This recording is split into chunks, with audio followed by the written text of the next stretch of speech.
My name is Audra Cole. I am 39 years old, and I learned a long time ago that humiliation sounds the cruelest when it is spoken politely. My brother proved that 3 nights before a family dinner that was supposed to celebrate his future. His message came in while I was still at my desk, and at first it looked harmless enough. Just another last-minute change, another small instruction from a family that had always edited me down to something easier to explain. Then I read the real part.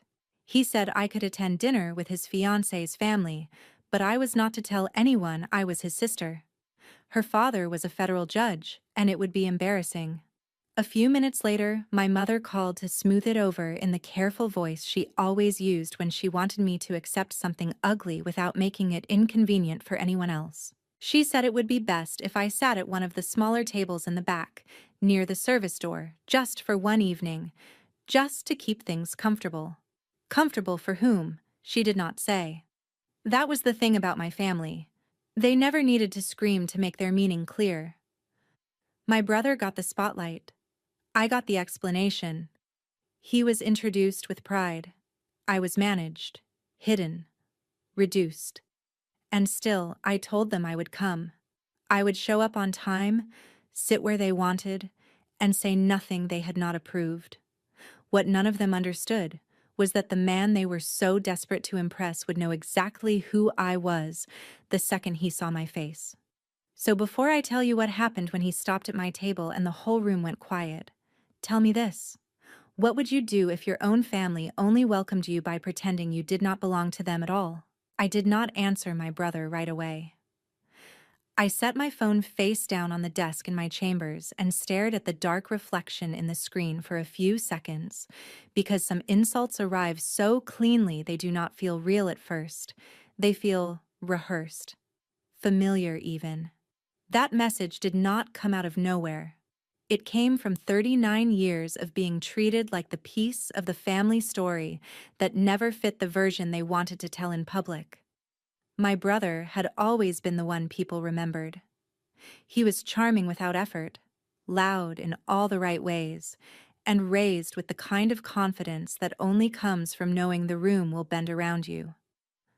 My parents built their lives around that confidence. They poured money into private schools, summer programs, debate camps, college admissions coaching, all the invisible scaffolding that makes success look natural from the outside. When he got into a prestigious university, they talked about it like our family name had finally been redeemed. When he landed a polished job in Boston, they repeated his title so often you would have thought he had argued before the Supreme Court. I took a different road, the kind no one in my family ever found interesting enough to memorize. I started at community college because it was what I could afford. I transferred on scholarship, worked late, borrowed what I had to, and kept going. Law school was the same. No safety net, no applause, just exhaustion, discipline, and the quiet understanding that if I ever wanted a real life, I would have to build it with my own hands. I became an assistant U.S. attorney and spent years prosecuting fraud and public corruption cases that made powerful men very nervous. After that, I clerked for Judge Miriam Caldwell, one of the sharpest minds on the First Circuit, a woman whose standards could strip the ego off anyone in under 10 minutes. She was the first person in my life who looked at me and saw not what I lacked, but what I could carry. Over time, she became more than a mentor. She became the closest thing I had ever known to being chosen without condition. When I told her about the dinner, I expected irritation on my behalf. What I got instead was silence, then a very still expression I had learned to respect. She asked me for the name of my brother's fiancée. Then she asked for her father's name. The moment I said it, something changed in her face. She leaned back in her chair and let out the smallest breath of disbelief. Then she said, "So that is who they are trying to impress?" I asked if she knew him. She gave me a look over the rim of her coffee cup and said, "Audra, that man has cited your opinions more than once in public remarks. He knows exactly who you are."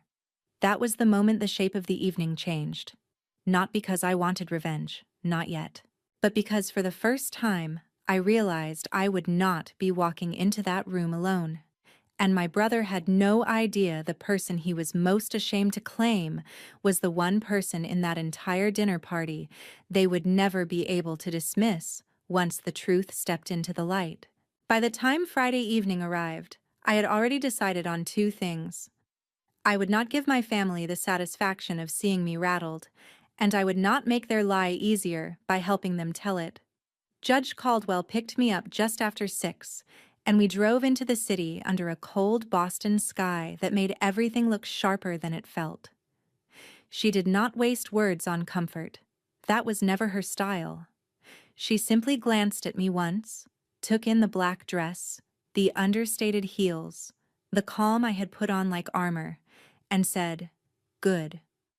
Let them underestimate you in peace." The Union Club was exactly the kind of place my brother would find intoxicating.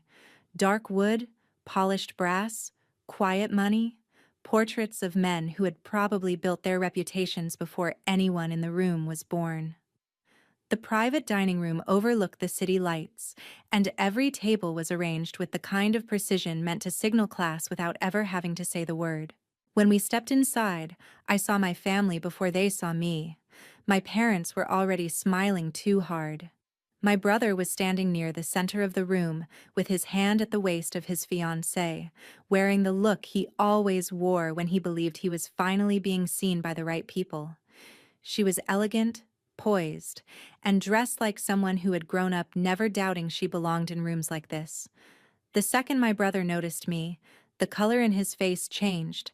He crossed the room fast, but not fast enough to look panicked to anyone else. Under his breath, with a tight smile still frozen on his face, he told me I was late, even though I was not. Then his eyes flicked to Judge Caldwell, and for half a second I saw confusion. He did not recognize her, but he recognized importance when it walked into a room.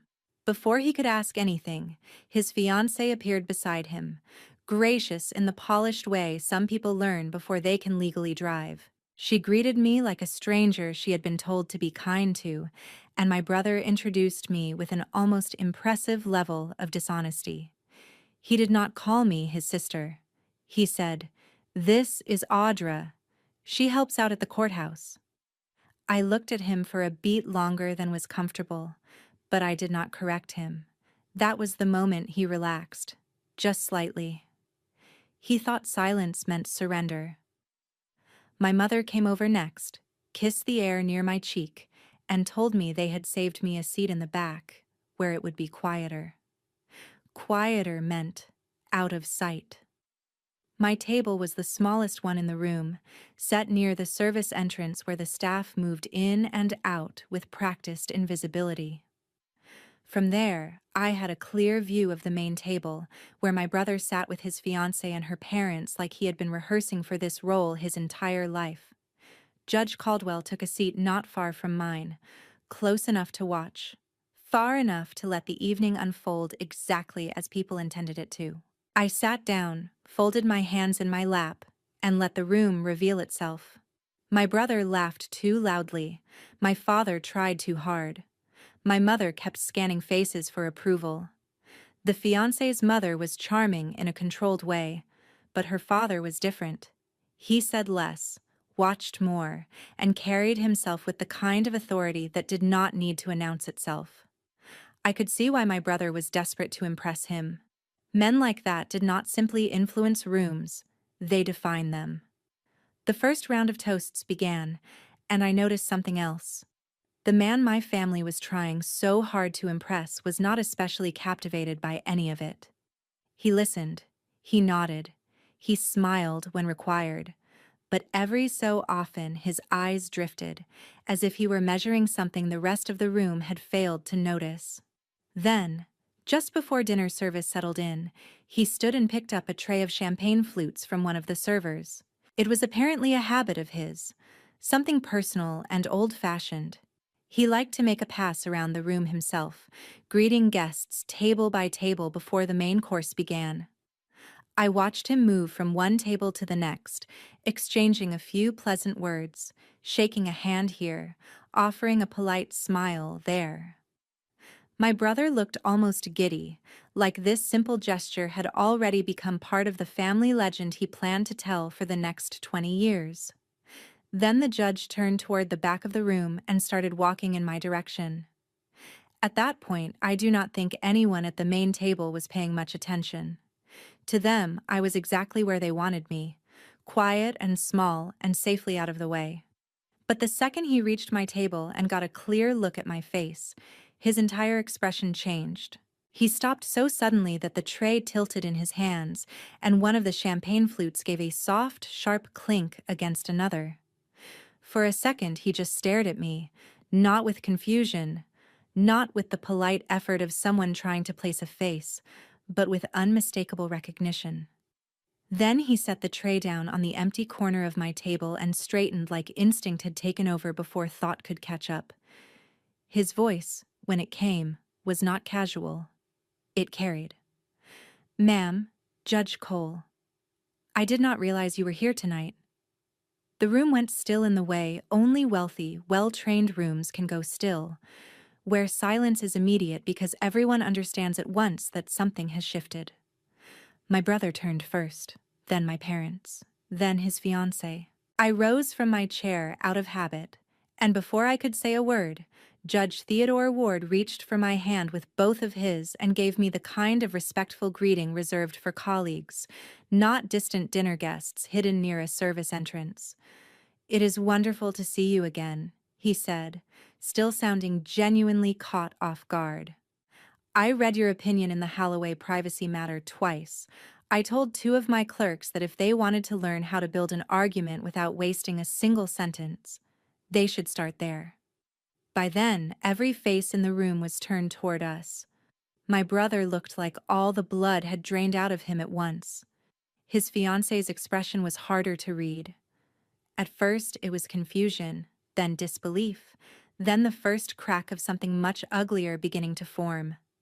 My mother gave a nervous laugh and stepped forward too quickly, like she thought momentum alone could control the story. She said something weak about me being modest and not liking attention, but Judge Ward barely glanced at her. His focus stayed on me. He asked why I had not told him I would be there. I almost answered, but there was no reason to rescue anyone from what they had built. Before I could decide how much truth to offer, Judge Caldwell stood and crossed the room with the kind of unhurried confidence that made people move aside, without realizing they were doing it. "Theodore," she said, "I had a feeling this evening might surprise you." He turned, recognized her immediately, and his surprise deepened into something close to disbelief. "Miriam." "You brought her." "Of course I brought her," Judge Caldwell replied. "I was curious how long it would take before someone in this room realized who had been seated in the back." No one spoke after that. There was no place left to hide. Judge Ward looked from Miriam to me, then toward the main table where my brother was still standing, frozen beside the woman he had planned to marry into power. He asked the question calmly, but calm made it worse. "Why is Judge Audra Cole sitting back here by the service door?"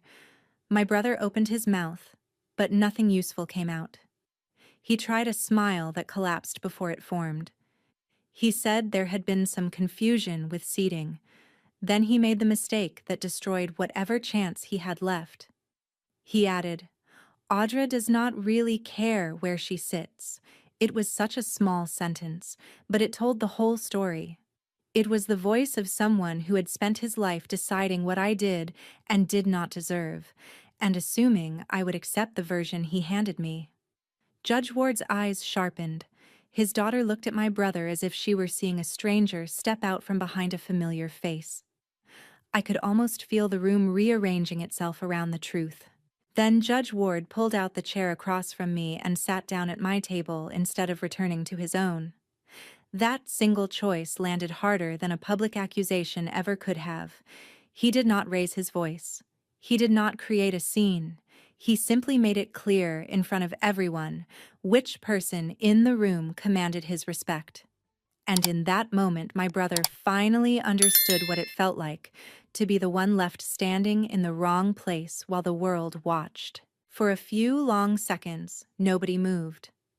The servers seemed to sense the tension and disappeared through the side doors with the kind of silent efficiency only expensive places ever master.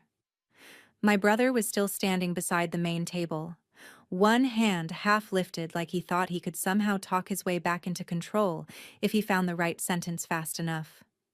He never did. Judge Ward rested one hand on the table near his glass and looked directly at him. His voice stayed even, which made every word land harder. I asked a simple question. Why is Judge Audra Cole seated back here? My mother stepped in first, because that had always been her instinct whenever the truth got too close. She gave a brittle smile and said there had been a misunderstanding with the seating chart, that everything had happened in a rush, that no one meant anything by it. Judge Caldwell did not let her get more than 2 sentences in. She reached into her bag, took out her phone, and looked at me once as if giving me the chance to stop her. I said nothing. She turned the screen toward Judge Ward and said, "I think the seating was actually very intentional." Then she read the message out loud. Not a summary, not a softened version, the exact words. My brother had told me I could attend, but I was not to say I was his sister because her father was a federal judge and it would be embarrassing. The silence after that was worse than shouting. It was the kind of silence that leaves no room for denial because everyone in it has heard the same truth at the same time. Genevieve stared at my brother as if she were waiting for him to laugh and say it had all been a misunderstanding, but he was too stunned to perform. My father looked down at the tablecloth like there might be an answer stitched into it. My mother went pale. Judge Ward did not react immediately. He just held out his hand, and Judge Caldwell passed him the phone. He read the message himself, slowly, then read it again. When he finally looked up, his face had gone cold in a way that seemed almost courtroom familiar, as if some private switch inside him had flipped from social courtesy to judicial clarity. He asked my brother if the message was authentic. Miles swallowed hard and said it looked bad out of context. Out of context. Even now, that was what he reached for. Not an apology. Not shame. Just a plea for a better frame. Genevieve let out a small sound beside him, not quite a gasp, not quite a laugh, but something closer to disbelief curdling into disgust. She turned to him and asked, "You told me she did administrative work at the courthouse. You told me she barely had contact with the family. You told me she did not like formal events." My brother tried to answer all 3 lies at once and only managed to tangle himself further. He said he had been trying to keep the night simple. He said he did not want things to become awkward. He said he thought introducing me as his sister would shift attention away from the dinner. That was when Judge Ward finally spoke again, and every eye in the room went to him. He said, "No. What you feared was comparison." He set the phone down carefully on the table and leaned back in his chair, still calm, still devastating. "You did not hide your sister to protect the evening. You hid her because you knew the truth about her would make every story you have told about yourself feel smaller." No one contradicted him because no one could. The accuracy of it hit the room like a door slamming shut. Genevieve's face changed first. The confusion was gone now. In its place was humiliation. Yes, but underneath that was anger. The kind that comes when a person realizes they were not merely misled, but made into an accessory to someone else's dishonesty. She asked my brother how many times he had done this before. He said it was not like that. She asked whether my parents knew. Neither of them answered quickly enough. That delay told her everything. Judge Caldwell did not need to pile on, but she did what experienced people do when liars start hoping emotion will blur the facts. She supplied precision. She explained in the driest possible tone that I had served as an assistant U.S. attorney for years, that I had built a reputation on complex corruption cases, That my opinions from the bench had already drawn national attention inside legal circles, and that anyone in this room who actually respected the law should have recognized my name long before tonight. Judge Ward nodded once at that. Then he looked at Genevieve and said something that seemed to break whatever remained of the evening. I have cited your sister's reasoning in discussions with my clerks. I have recommended her writing to young lawyers. And this man sat her at the back of the room near a service door because he thought her existence might embarrass him. My brother's shoulders dropped a fraction, the way people physically shrink when they realize charm has abandoned them. He took a step toward my table, finally trying to speak to me directly, but I held his gaze with the same calm I had worn all evening. I did not raise my voice. I did not rescue him. I simply let him stand inside the truth he had created. He said my name like he expected familiarity to save him. It did not. Judge Ward's expression hardened further, and when he spoke again, there was a finality in it that everyone heard. A man who erases his own sister to appear more impressive is not a man I can trust with my daughter's future. That sentence did what no argument could. It ended the performance. My brother stopped trying to explain and started looking afraid. My mother sat down without meaning to, as if her knees had made the decision for her. My father covered his mouth with one hand, and Genevieve, still staring at the man she had planned to marry, slowly began to take off her engagement ring. No one breathed while Genevieve slid the ring from her finger. She did not do it dramatically. That was what made it worse for him. There were no tears, no shaking hands, no desperate speech about betrayal.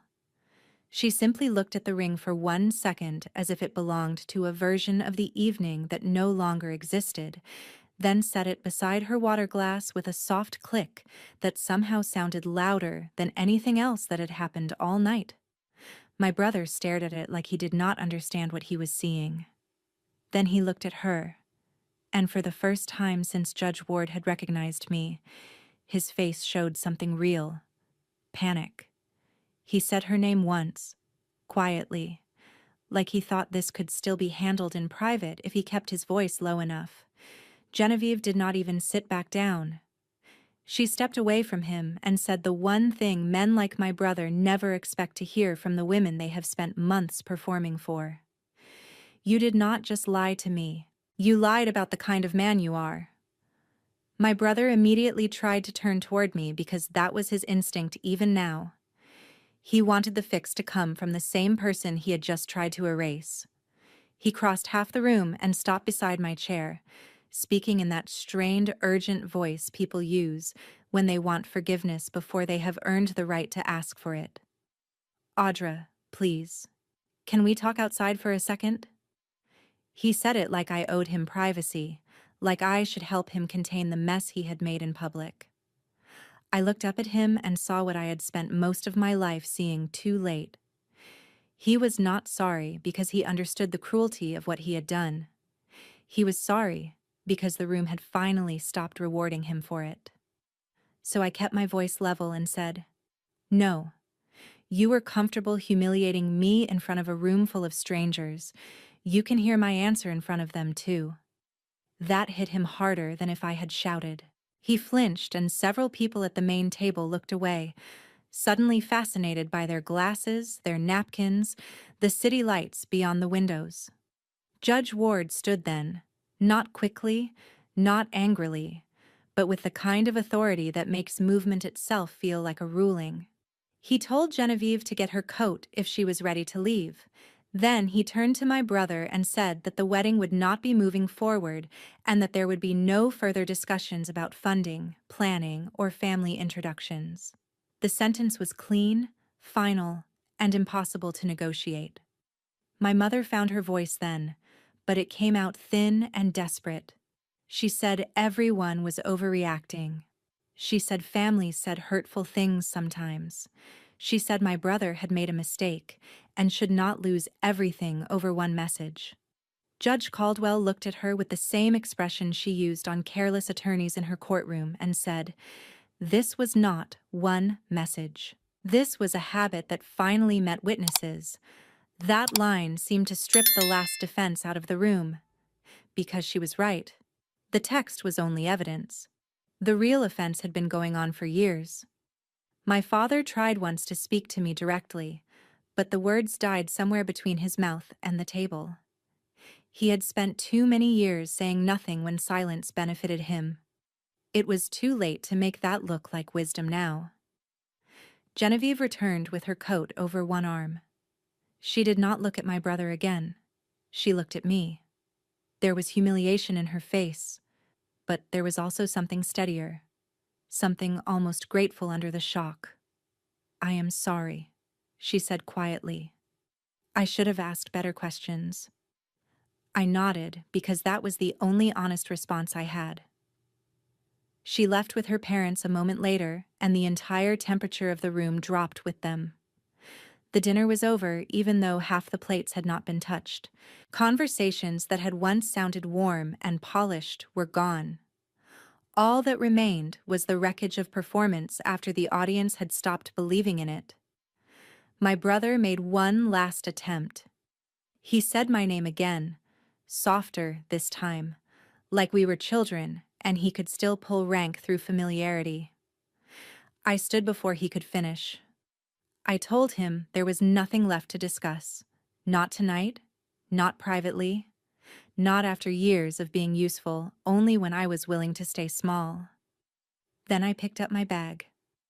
Judge Caldwell rose beside me without a word.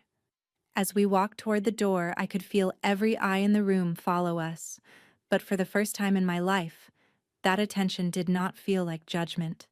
It felt like correction. Outside, the Boston air was cold enough to cut through the last of the heat in my face. Judge Caldwell waited until we reached the curb before she spoke. She asked if I was all right. I looked back once through the tall front windows and saw my brother still standing where I had left him, stranded in the ruins of the image he had spent his entire life trying to sell. Then I turned away and said the truest thing I had felt all night. I am now.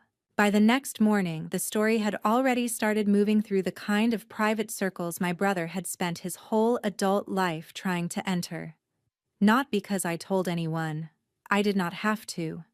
Rooms like that have their own way of carrying humiliation forward, especially when the humiliation exposes character instead of just bad manners. A broken engagement at a formal family dinner would have been gossip on its own. A broken engagement after the groom tried to hide that his sister was a respected federal judge became something else entirely. It became a warning. Within a week, my brother's carefully managed reputation began to crack in places he could not patch. One of the senior partners at his firm had known Judge Ward for years through legal charities and bar events, and by the time Monday afternoon rolled around, my brother was called into a meeting he was not prepared for. No one accused him of committing a crime. They did something worse. They questioned his judgment, his honesty, and the version of himself he had been selling to clients and colleagues. A man can survive being disliked in those rooms. What he cannot survive is being seen as small, vain, and fundamentally untrustworthy.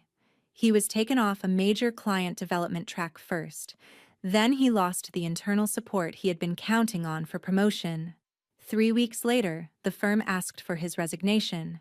They worded it politely, of course. People always do when they want the damage to look civilized. But it was still an ending, and he knew it. The collapse did not stop there. Without the wedding, without the new money, without the social lift he had been building toward, the life he had designed began to come apart faster than even I expected. He had leased an apartment he could no longer comfortably afford because he had been planning to step into a much bigger life through marriage. He had debt hidden under polished clothes, curated dinners, and networking smiles. Once the job disappeared, the rest followed. The apartment went first, then the car, then the image. By the end of that winter, the same man who had once decided I was too embarrassing to claim was calling people he had not respected in years, asking for introductions, asking for favors, asking for work. Most of them did not call back. My parents did what people like them always do when a lie finally costs too much. They rewrote history. At first, they begged me to speak to him. Then they begged me not to be cruel. Then they tried to present the whole thing as a family misunderstanding that had somehow spiraled out of proportion. My mother sent me a 4-page email about forgiveness, loyalty, and how siblings should never let outsiders come between them. I read exactly half of the first paragraph before I deleted it.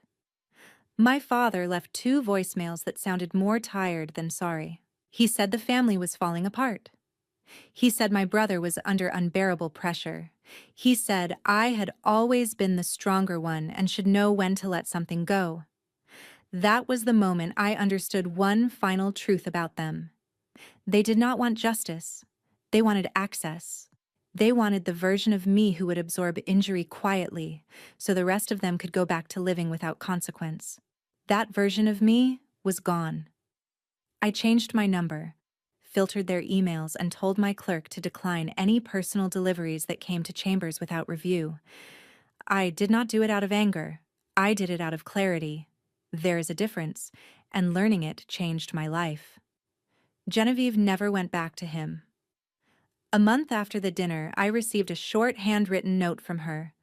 It was simple, far more honest than anything my own family had sent. She thanked me without trying to make herself the center of the pain. She wrote that seeing how easily a man could diminish his own sister had forced her to confront how often charm is mistaken for character. She ended by saying that what happened at that dinner may have embarrassed her, but marrying him would have destroyed her. I kept the note, not because we became close, but because truth is rare, and I have learned to respect it wherever it appears. As for me, I did what I had always done. I went back to work. I read briefs, heard arguments, wrote opinions, and built my life in the steady, disciplined way I always had. The difference was that there was no longer a part of me waiting for my family to catch up to who I was. That waiting had been heavier than I realized. Once it was gone, everything became cleaner. About 11 months after the dinner, a vacancy on the First Circuit became real, and for the first time, my name was not just mentioned quietly. It was advanced seriously. Judge Caldwell stood behind me without hesitation. Judge Ward, to his credit, did something I never asked for and never expected. He spoke publicly, in the proper professional way, about my rigor, my writing, and my temperament. He did not do it as a favor. He did it because he believed it. That mattered more. When I was finally nominated, the only people who seemed surprised were the ones who had never taken the time to know me. The hearing process was long, demanding, and exactly the kind of work I respected. When confirmation came, I did not cry. I thought about the small table by the service door. I thought about how hard my brother had worked to make me disappear. And I thought about the fact that in the end, the only person erased from that world was him. My swearing in was held in a packed ceremonial courtroom, bright with winter light and full of people who had chosen me in the ways that matter. Judge Caldwell was there. Judge Ward was there. Former clerks, colleagues, staff, and the people who had seen me at my best and worst were there. My parents were not invited. My brother was not told. Some people would call that harsh. I call it accurate. Family is not proved by blood when blood has been used as leverage, silence, and shame. Family is proved by respect. By who tells the truth about you when lying would be easier. By who stands beside you without asking you to shrink first. That is the lesson my brother paid dearly to learn, and the cost kept rising long after the dinner ended. He lost the engagement he thought would elevate him. He lost the career path he had built on performance instead of substance. He lost the home he could not sustain without the future he assumed was guaranteed. But the most expensive thing he lost was something he will never get back. He lost the right to say he had a sister who would still answer when he called. If there is any value in what happened, it is this. The people who truly love you will never need you to become smaller so they can feel bigger. And the people who ask you to disappear for their comfort are not protecting the family. They are revealing themselves. Sometimes the most powerful revenge is not humiliation, not shouting, not destruction. Sometimes it is standing still in the truth long enough for everyone else to see who had value all along.